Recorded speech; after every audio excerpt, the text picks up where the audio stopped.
I don't know, man. Okay, so this is a song that well, I made the song up. I hate to say wrote it because I didn't write it down.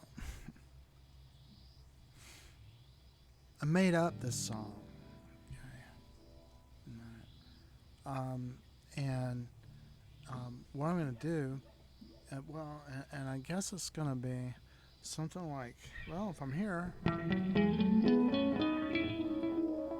it's E, Ionian, I believe. All right, so we're gonna do all the positions from there all the way up to the very highest point. So it's gonna take a bit, right? But I'm gonna leave, you know, the every other one is gonna be blank. Like the first thing that's gonna happen is it's gonna be blank, right? Just the song, right? And then when it loops back to the beginning, we'll do Dave, right? And then when it loops back to the beginning again, I'm gonna start from my lowest position, and then blank, and then next position, blank, next position until I get to the very top, and then it's gonna be the end. Okay. So the first one, blank.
How you doing, man?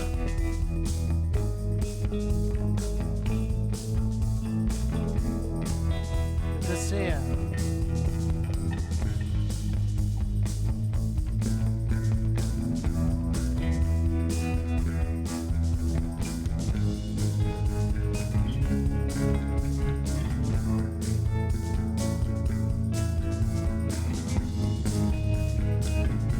Pretty good.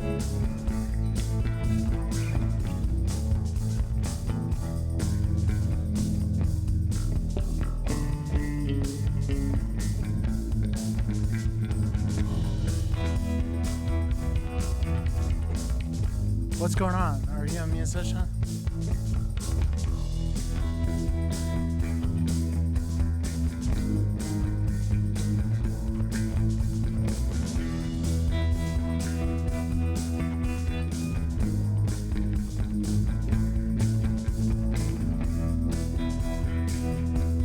I like all kinds of stuff.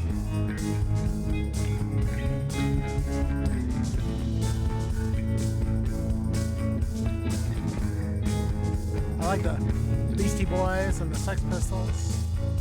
And Kiss got up on it. AC/DC. The Drifters. Buddy Holly.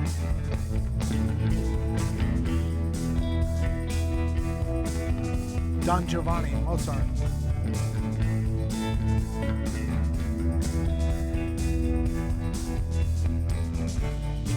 I like the Psychedelic Furs. The Smashing Pumpkins and the Breeders.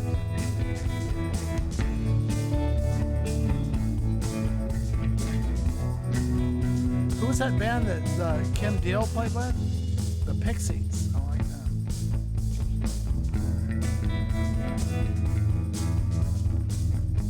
Okay, I gotta figure out what position I'm in. I'm supposed to play in the mode all of them.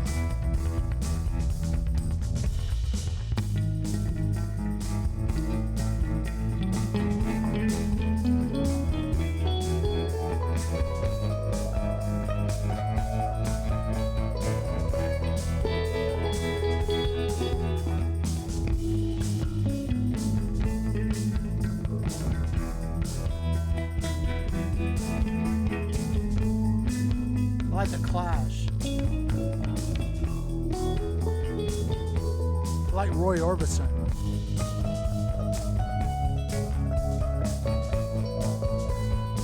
George Harrison, the Beatles.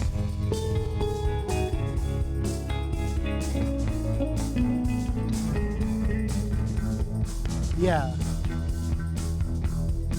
It's me and a friend of mine.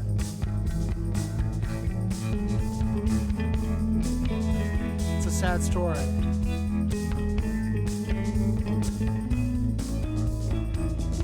We played together since high school. I wrote this song, or made it up. Yeah.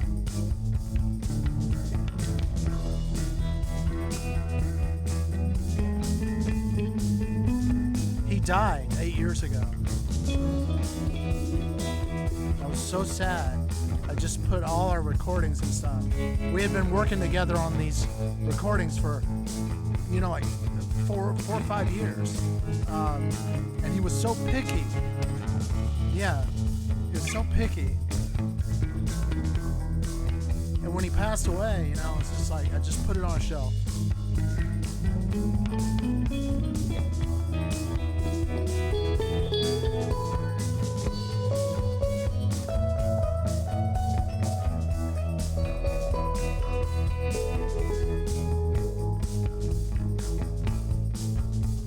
You could say just simply a heart attack.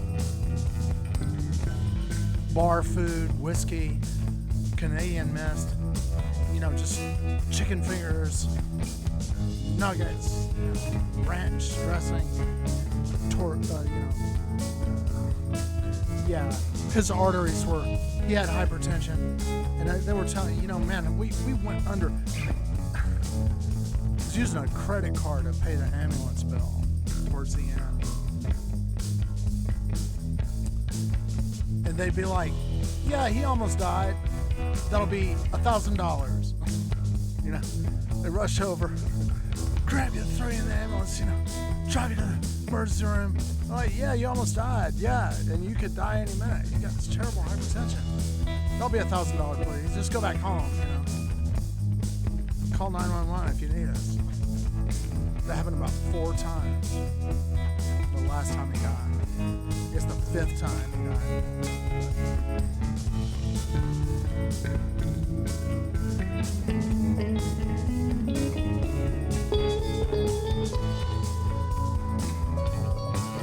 It's been buried really deep.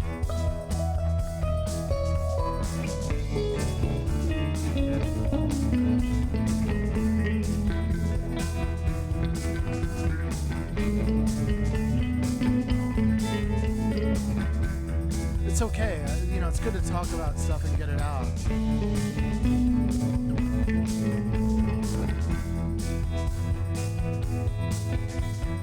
And see, I got together with another musician.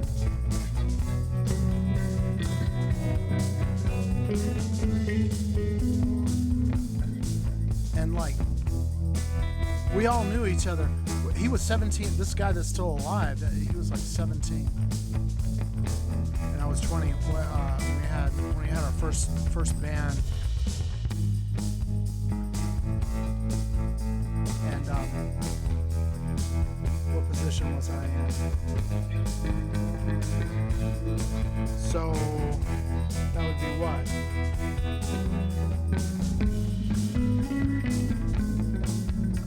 Okay, I just want to remember where that position is. I got this idea, and steal it, man, by all means. But I was like, wow, when you do a good stream and it's done and it comes back over your system, it's like, wow, that sounds really good. I wonder if I could pipe it through and lay down another track on top of it. And yeah, I was working. So, I went over to a studio. I was like, look, man, I haven't even had a band, ever since that happened. It's been 8 years. Kind of flirted with the idea, but I really need to get back in it because I've got a little daughter. She's 5 years old now, and I want her to. It's okay. He was in a lot of pain. All his friends were just very ultra libertarian, right wing, and they're like, "There's nothing wrong with you. You need to get a job. You're just leeching off the system, right? Trying to get free check for no work." Literally, all his friends were like that. That's like the fashion down here in the South. These lazy bums trying to get over on. This guy had 2 failed fused vertebrae operation, and he had a little band down here, some rednecks or whatever that he played with. And every time they had a rehearsal, the guys would try to steal his chords and steal his microphones and stuff. Oh, what? You know, they're like, oh, he's heavily medicated, man. Trying to steal his little microphone. But they, you know, he like knew he was like really medicated, but he was like, man, that's my damn microphone. No, man, you're confused, man. You're really confused. That's not your microphone. And he like unscrews something, and there'd be a sticker inside that he put inside it or whatever with his name on it. I guess that's, you know, classic, like, gaslighting. Oh, man, no, this is not your microphone, man. You're confused. You dreamed it. You dreamed it was your microphone. Give me my damn microphone, bastard. Get away from him, man. He's on drugs. And oh, the worst thing, it's like, these turkeys would steal his painkillers. He's got 2 fell-fused vertebrae. You want to talk merciless, you know? That's the thing about this libertarian, you know, every man for himself, you know? Oh, yeah, put the problem, the healthcare problem, the blame where it belongs on sick people. It's all right.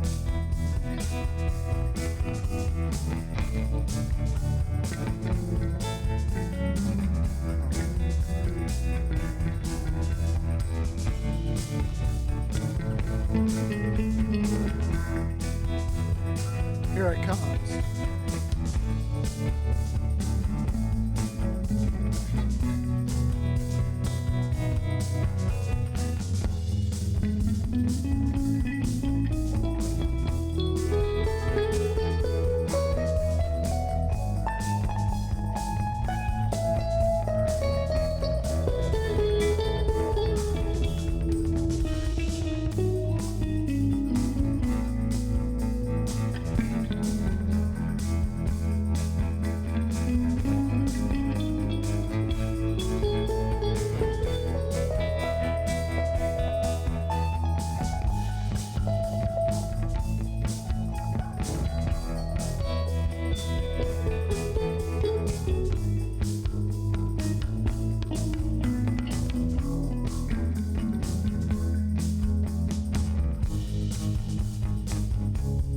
But it's good, you know. I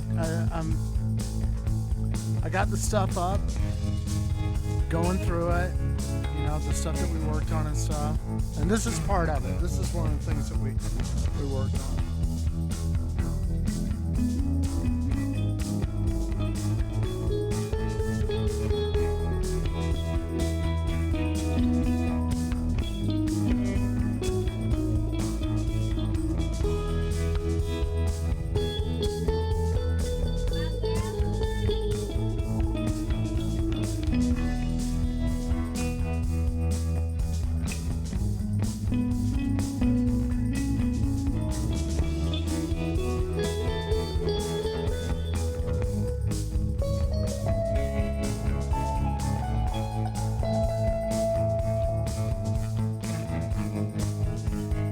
Oh my goodness, that's so sad. What happened? Was it an accident?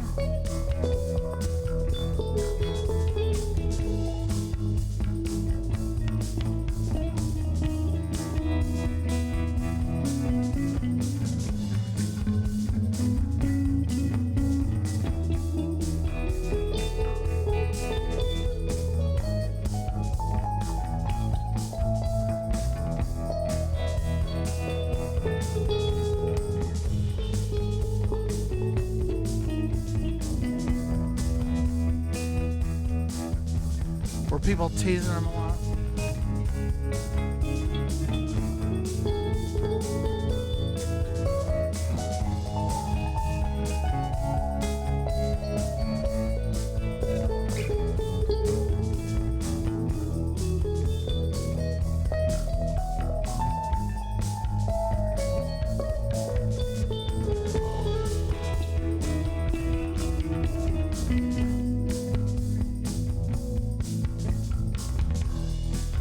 It's really sad. People are like teasing people, and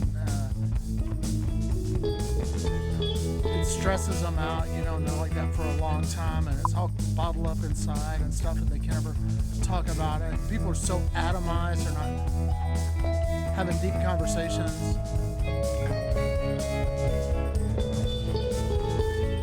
We're really, very, very similar. People all the same.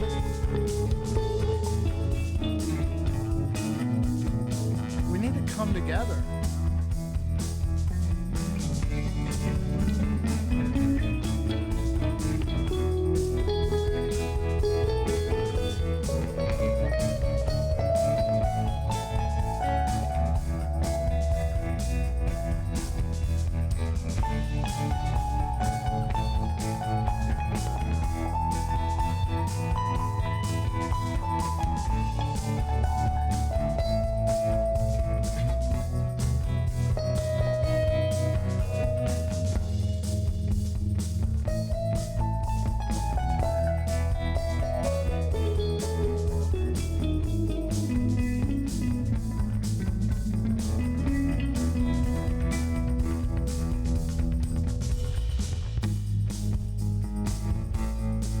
Yeah, this thing happened. I had never been really a gamer. I did some game development. I worked in computer animation for many years, and I got on. My daughter was really trying to get me on games. I was working at an elementary school for a couple of years, and she was home by herself. She wasn't by herself. Her mom was like working on the phone. Her mom had a work from home job, so she was just kind of watching YouTube a lot. She really got into these games, and so I decided, I needed to learn how to play them, right? And when I got on, I was on Mech Arena. And in the morning, early in the morning, there could be thousands of people in the chat. Every chat on Mech Arena has 300 people in it. There's more than 300, it's an overflow, right? So it'd be 20 or 30 chat rooms. Overflow, A lot of people out there. So I drop into this room, and the guy's like, oh, this guy Thomas, so I can't remember what the name was. It's actually on my stream somewhere. But the guy comes on the chat and he doxes somebody. And then he says his Mech Arena name. He said committed suicide. And people in the chat were like, good, I hate that guy. It's like, man, what kind of place we live in? People behaving like that. It's so cruel, And, it's like a cycle where somebody beats somebody and laughs at them or something, and they get mad and they want to get revenge, and then they faceplant trying to get revenge, and everybody thinks that's even funnier, and then they get really nastier and nastier and nastier, and everybody laughs harder and harder and harder and harder. This is really bad. Multiple reasons why. Kids need to laugh. Everybody needs to laugh. It's good. It releases good chemistry in your brain to help you learn. It's good to laugh. But it's not good to laugh at somebody's expense, ridicule. I know. And, see, this is the thing. I think what had happened is this guy was known in that gaming community and really made people mad or whatever, and got in that cycle, that spiral or whatever like that. I really don't know the details of what happened. I was just shocked. I told a police officer at my temple, I was like, somebody said, I was in a chat, somebody said somebody committed suicide this morning, and other people were talking about they hated him, and that was great, And I said, what do you do? I said, the police officer was like, well, you can report it, and but the only thing is if it's not tied to anything they're working on, it's just some words on paper. It's like, that's sad. we need more love in this world, and this is a thing. I really, we had a good, at an elementary school where I was teaching for a couple years in the pandemic, we had the Second Step program to tell kids how to deal with anger and how to defuse.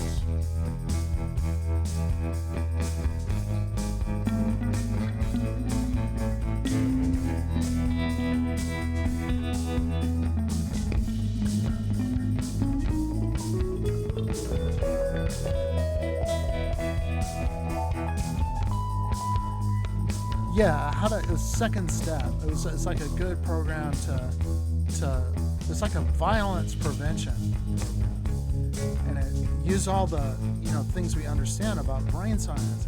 And I realized I saw some teachers quit the school because they couldn't take being teased by the kids. So the teacher was really, really fat, and the kids were like making fat jokes. She need her own zip code, and stuff like that. She got really, really mad. She couldn't take it, right? Stressed out, and she quit.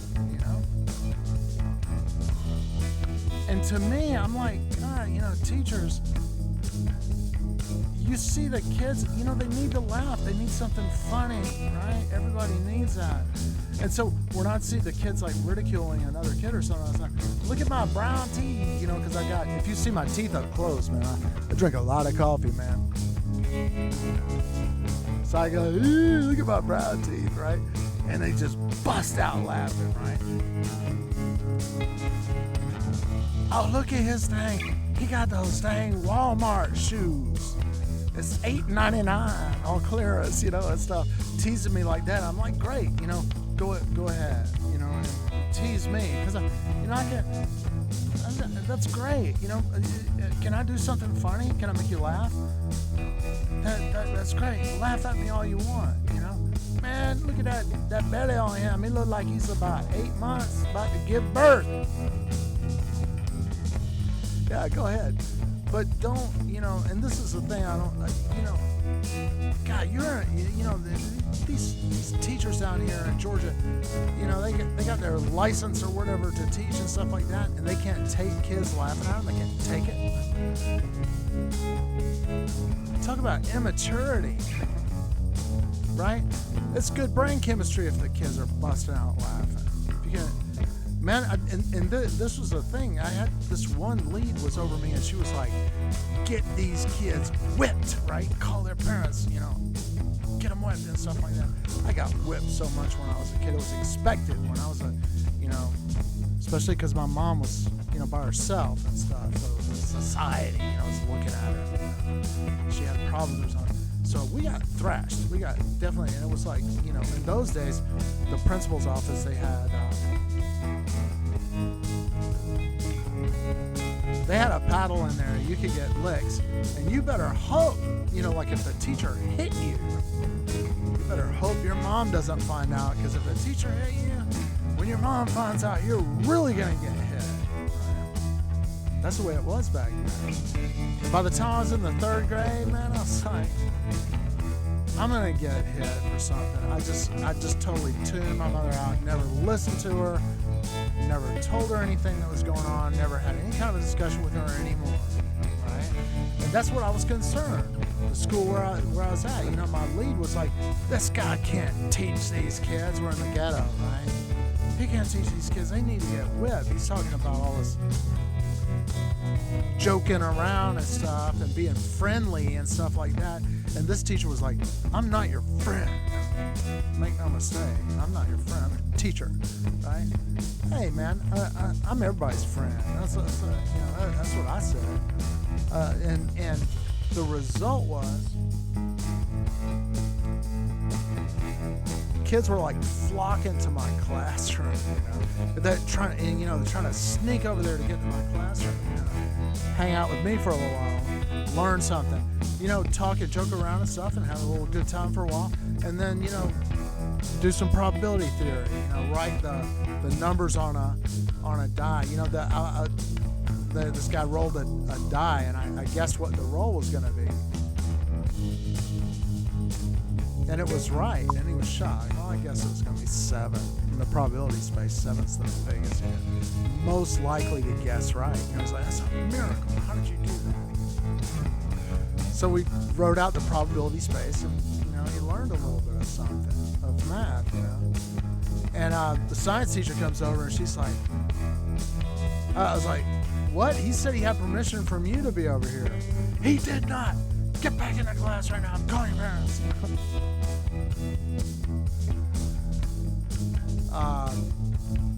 And I'll tell you what the outcome was. At the end of the year, my numbers were the best in the entire school. I had 900 students, and out of all the teachers teaching 900 kids, my kids had the biggest growth. Right? You can beat people and terrorize people to make them learn. You can. It's a way of doing things. It works. I just, and I'm not trying to diss her methodology, her pedagogical methodology. I'm not trying to diss her. I don't have it in my heart. When I call parents, I'm like, I don't want you to take this as a disciplinary call. I'm not calling it a discipline. I want to see if we can put our heads together and help your kid get passes grade. And let's see if we can try something different. Be nice to him. He wants to do something fun, every night. Make sure he gets to do that fun thing every night. But just do a little bit of his work before that. End of the year, they were like, man, you're crazy. I don't know what you're doing, but just keep doing it. All right. Oh, you got a test? What is your test? I'm a math teacher and science teacher. I teach chemistry too. It's okay. I'm glad that we got to meet and got to talk and stuff. And I'm going to give a shout out to this person that's on my chat. And I'm going to follow you and stuff. So I'll go and see your stream.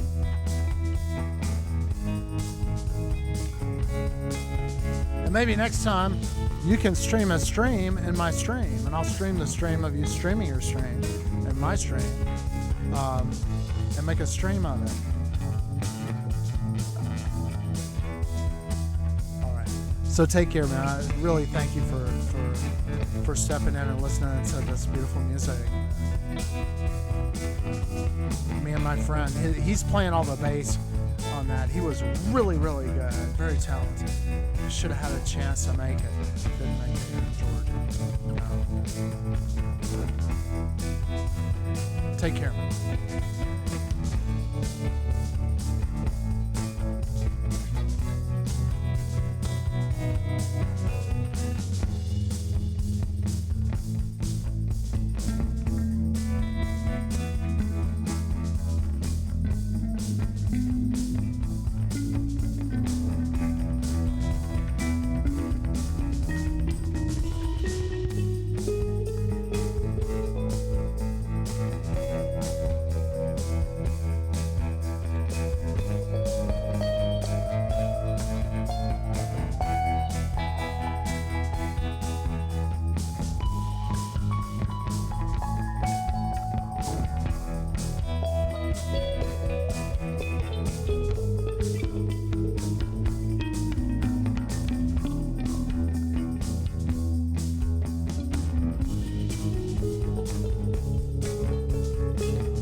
This is the guy that passed away.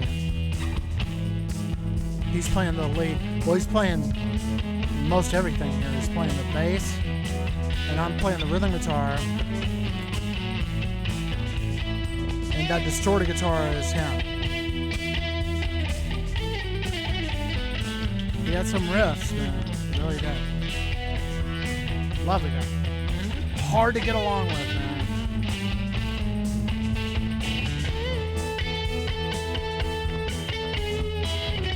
But gifted. It was gifted. Very creative.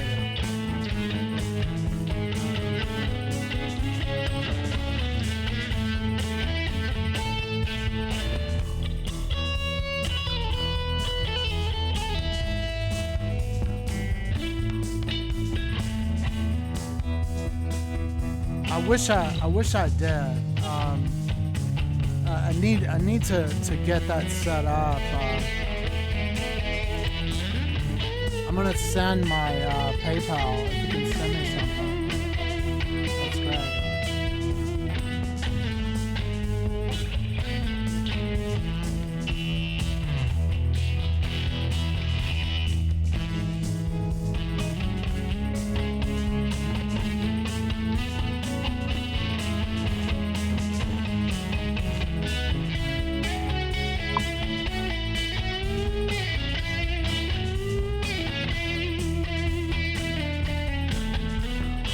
That's my PayPal.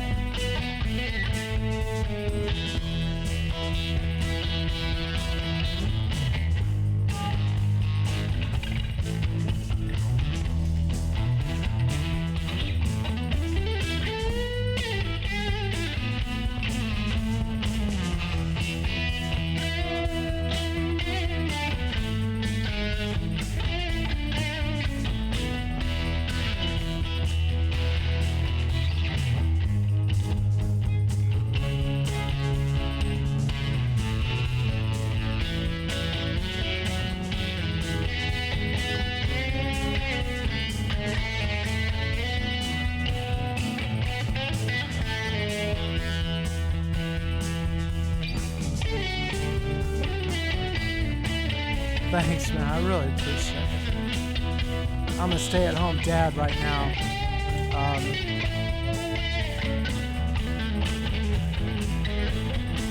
Very, very big job taking care of business here.